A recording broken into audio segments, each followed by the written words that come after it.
Alright guys, welcome to update 26 of the game where they're finally introducing guilds. Now this rolled out today. I know a lot of people on Android already have it, so there's a lot of chat in the Reddit and on the Discord about this. I've gone ahead and read a lot of complaints so far, but I'm sure there's got to be a silver lining in here somewhere.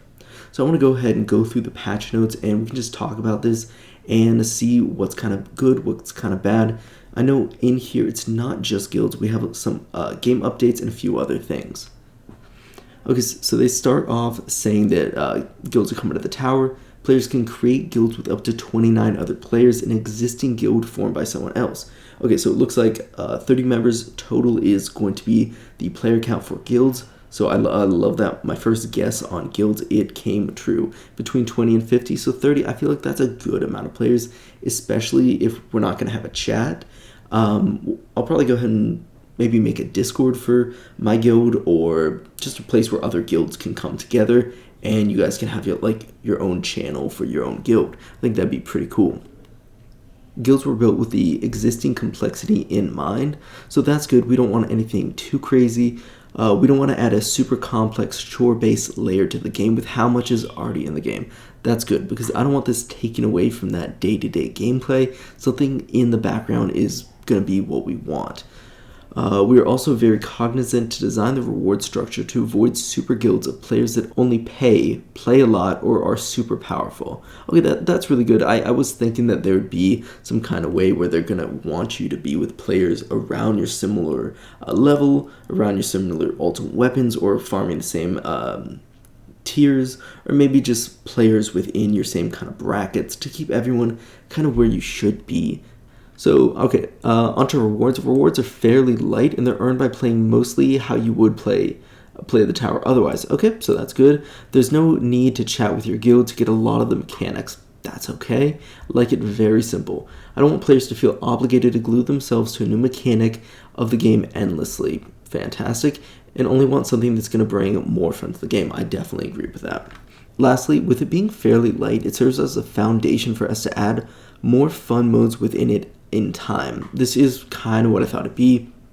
It wasn't going to be a full-fledged guild system with like guild wars, which I don't think would come to the game, but just having a foundation to build upon.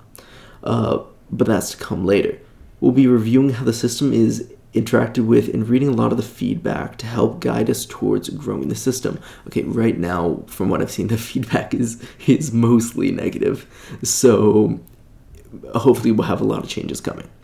Okay, so chat within your guild to help develop your own custom tower strategies. Okay, that seems kind of hard without a chat system. So it does look like Discords are going to be pretty helpful for that. Okay, so claim weekly challenges to earn guild tokens that you can spend, but also count towards your guild's earnings for the week. Okay, so that's really awesome. I really did think there would be a new currency, guild tokens. That sounds pretty cool. It sounds like everyone's going to be able to just simply get that. It doesn't sound like we're going to have guild events. Maybe that could be something in the future. But guild tokens just from your weekly earnings in those daily mission boxes, or weekly mission boxes, that's a great way to just passively claim those. Throughout the week, you can claim the 4 guild chests your guild has worked together to earn. Okay, I'm assuming that the guild tokens are going to stack up for that. The new reward from the guild chests are guild bits. Guild bits can be spent on upgrading your new guardian. Okay, guardians, that sounds pretty cool. The newest support system for your tower, different ships can be equipped to empower your guardian in unique ways. And new skins will allow you to personalize your guardian and suit your tower.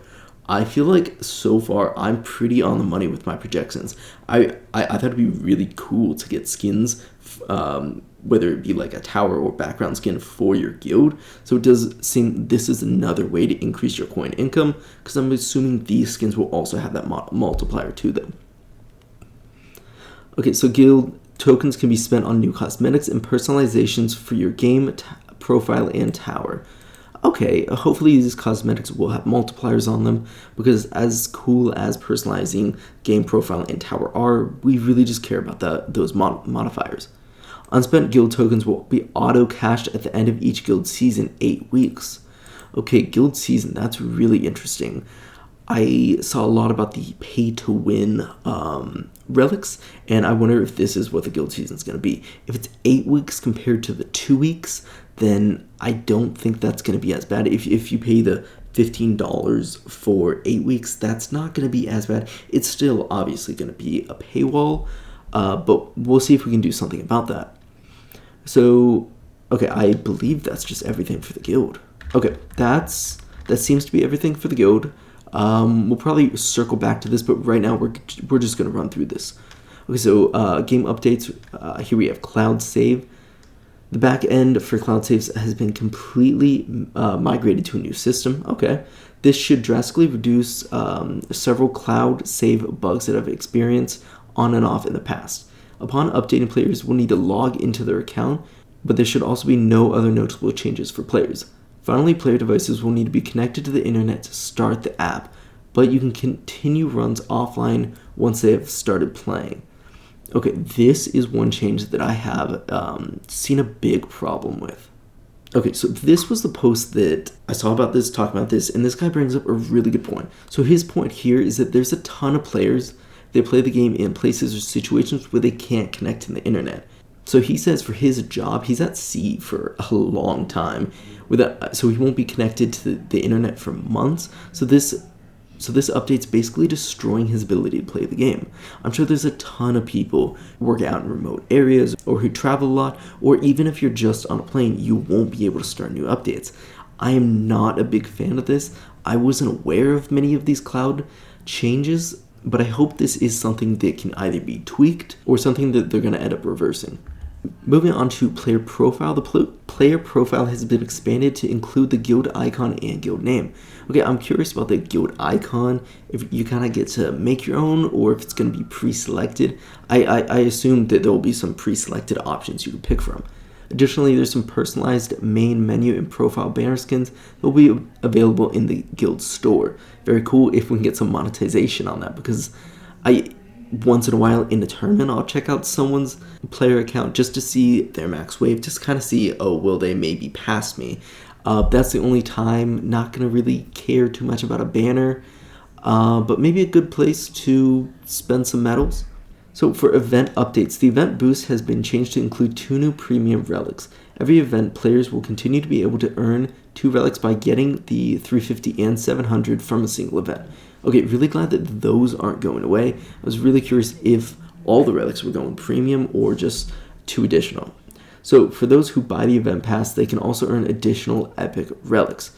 Now, I haven't seen anything about what those are yet. I know we have the cash bonus and the orb speed bonus right now, which are okay. They're pretty good. I know with the new module, the cash one, I guess it has a little bit of an extra bonus, and the orb speed one was really fun. I'd be really curious to see what the additional relics are.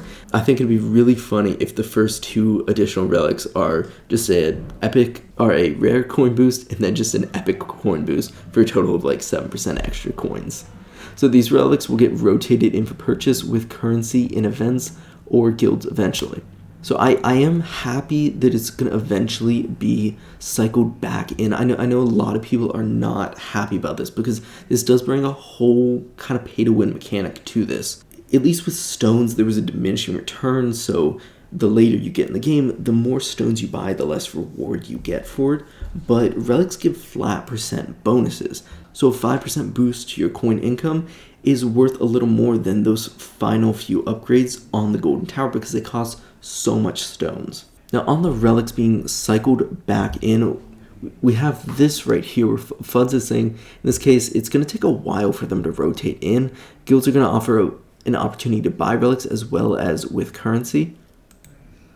These relics are going to be rotated in old relic purchases in events or guilds eventually if missed. Okay, so you should be able to buy them in events as probably the 2 extra ones. So we'll probably see a lot more events where you get your 2 free, 2 to buy with medals, and then you're going to have your 2 skins.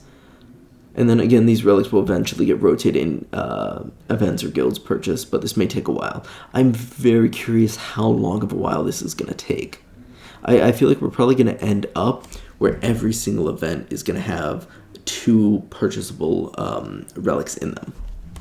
Next, for enemy attack level skips, I know this is a change a lot of people have been wanting to see. So both enemy attack level skips and enemy health level skips have been changed to completely non-random. For example, a 50% chance is just going to skip every other wave, no change. I know this has been a persistent issue. I haven't looked into this or anything. I don't feel like I've experienced it too much, but taking it to just a flat number of waves is probably a better way to handle this. Now, vault expansion. Both vault trees have been expanded with multiple new enhancements. The power trees expansion allows various nodes to be upgraded for a second or even a third time. Sadly, I'm not in Champions League. I don't know how many people are in Champions League, but I have not been able to get my hands on the vault yet.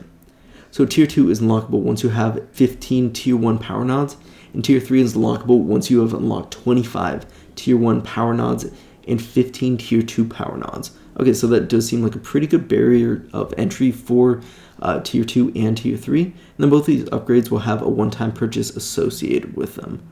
That makes it sound like once you get the 15 in Tier 1, then you'll have to buy something to get into Tier 2. I believe that's how it reads. Ooh, okay, now this is juicy. Modules. So new modules have been added to the game. Their design goal, so don't feel about muddying down the current pool of modules when you're searching for them already. This is something I said I was a little worried about. Now, I did read about this earlier, so we've added a way to focus on finding these new modules as well as older modules when they rotate into the new banner system. I am really excited about this banner system. So we have currently 4 new modules coming out, and they're going to be introduced over time and will rotate into the banner system. We currently have 4 modules coming out, but they'll be introduced over time and are going to rotate into the banner system with one new one available at the time of update. Okay, so currently, I guess when you update and you go to buy modules, there's going to be a little banner area, and you're going to be able to buy there, and you're going to be able to focus on getting that new module.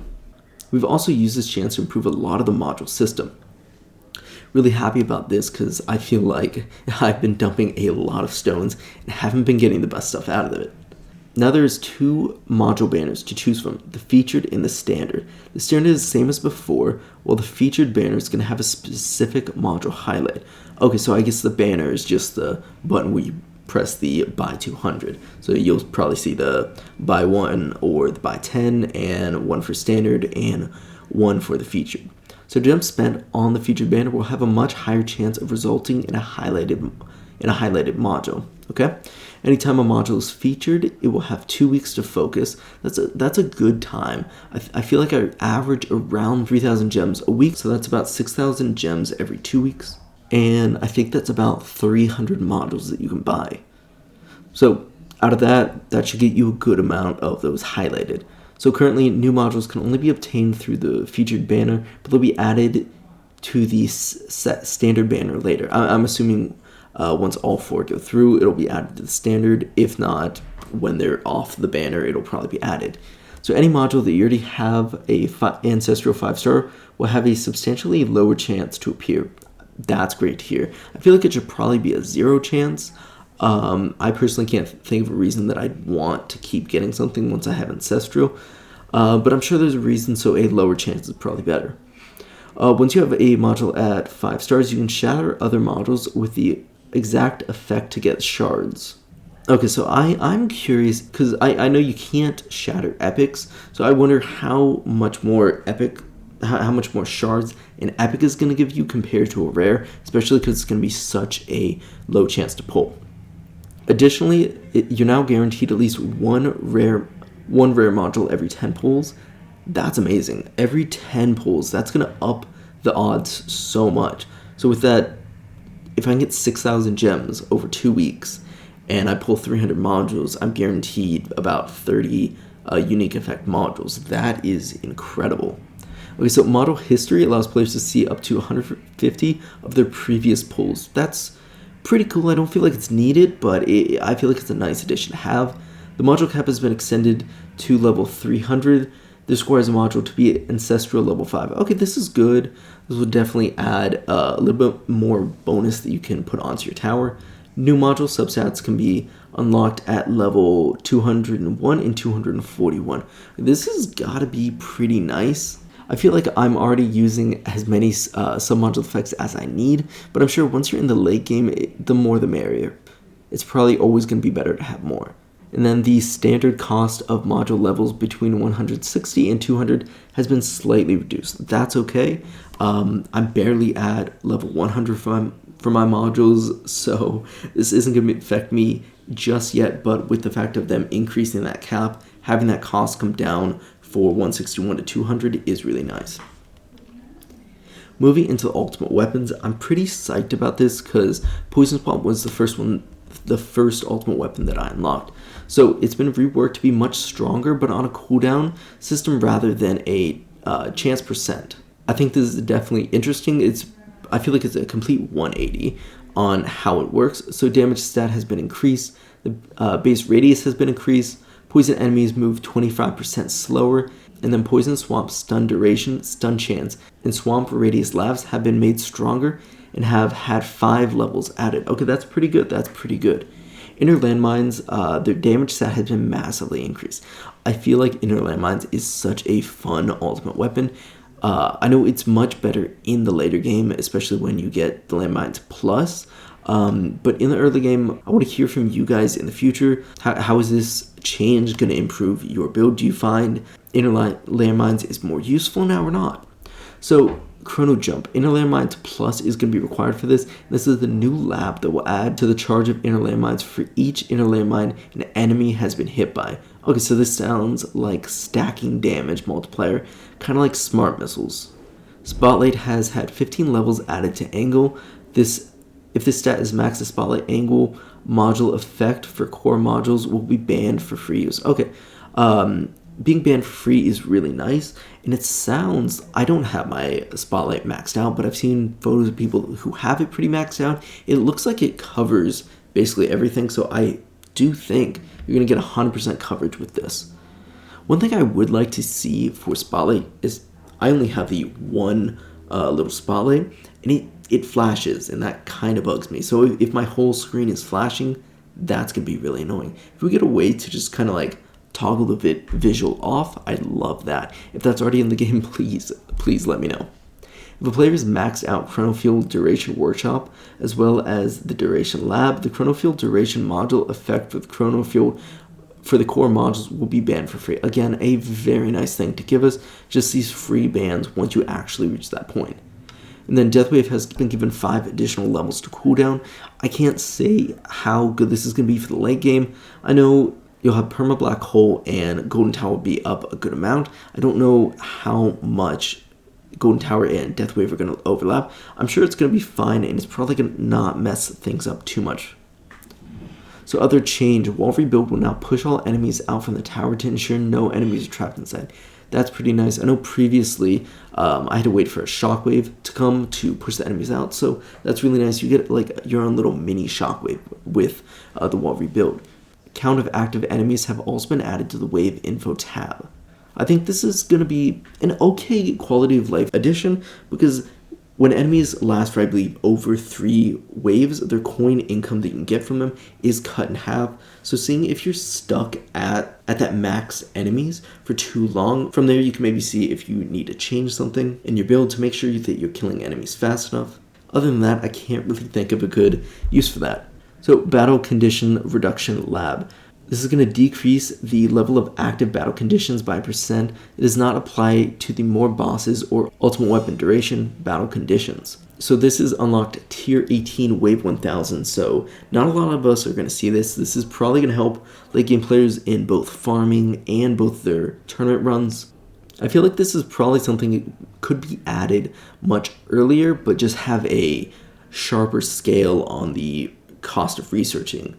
You probably added this in at 14 when heat is introduced into your farming runs, and then just have, maybe you can get to level 5 or something, and then it's costing an excessive amount, so you can get till around 15, wait, 15, 16 when you're farming there.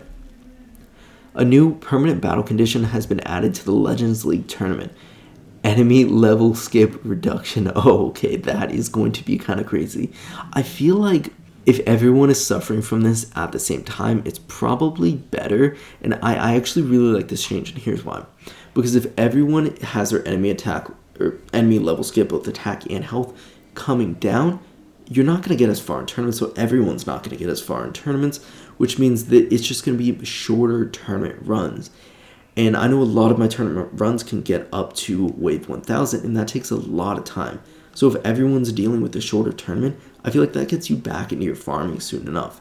Maybe there's some of y'all out there who really enjoy the tournament, but I feel like the tournament is just a little bit tedious because I'm going for a long time, knowing that it's only those last 2 minutes that matter, making sure that after my second wind goes off, I can hit demon mode to just get a little bit further. So some bug fixes they're adding in. Rerolling daily missions will no longer give the exact same mission. I don't even have this research because I don't think it's that useful. I know that some people use this to reroll to get a different shard if they're really close. That's the only benefit I can see, or if you don't want to wait for the tournament one, but it's not like these stack up too fast. You can really knock these out really quickly. Numerous translations and localization bugs have been addressed.